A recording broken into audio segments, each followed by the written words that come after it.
have you put in the ark? If it's based on a true story, what have you put in the ark?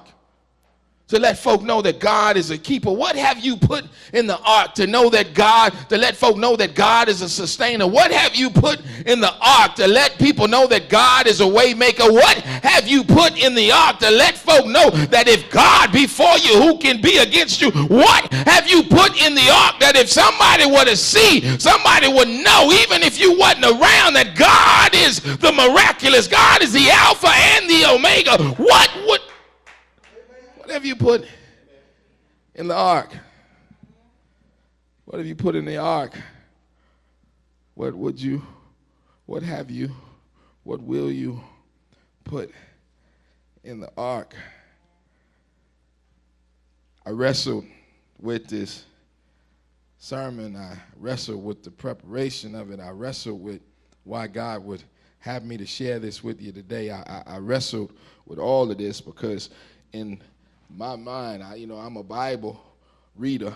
Like I say, I don't know the Bible from Genesis to Revelations, but I know enough of it, having grown up in church and having been preaching for over 13 years. I know enough of it. And so as I began to ponder this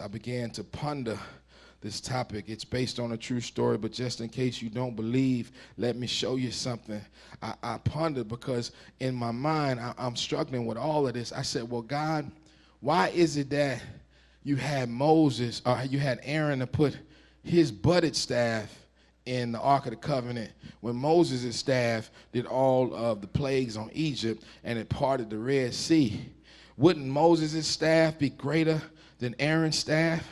I said, well, God, I'm not understanding why you would have them to put the manna in the Ark of the Covenant, because the manna was only supposed to last overnight and maybe 48 hours if you got it on a Saturday, so you could eat it on a Saturday and a Sunday because the Sunday was a Sabbath. Lord, why would you have them to put the manna in the Ark of the Covenant when you have done so many great and wonderful things? Lord, why would you have them put the manna in? And so I said, God, I get why you had them to put the Ten Commandments in, because that's your law and that's your word. And before the Ten Commandments came, folk didn't know they were sinning and didn't know they were breaking the law because there was no law. And I said, Lord, I'm just not understanding why you would have them to put the manna in there and then put the budded staff in there. I get why you had them put the Ten Commandments in there. And I said, because, Lord, I really just don't understand. Why is it, Lord? Why can't your word be enough? Why does it have to be show and tell? Why do we have to pull out these relics and show folk, this is the manna, this is Aaron's budded staff, this is the Ten Commandments, this proves that God's real, this proves that God is a healer,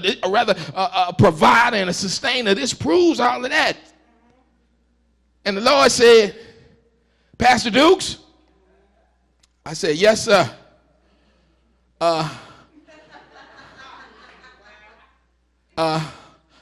not quite understanding. Yes, sir. I'm not understanding why you just had him to put them three things in there. He said, well, didn't you go to Prairie View? I said, yes, sir. He said, don't you have an engineering degree? I said, yes, sir. He said, aren't you good with math? I said, yes, sir.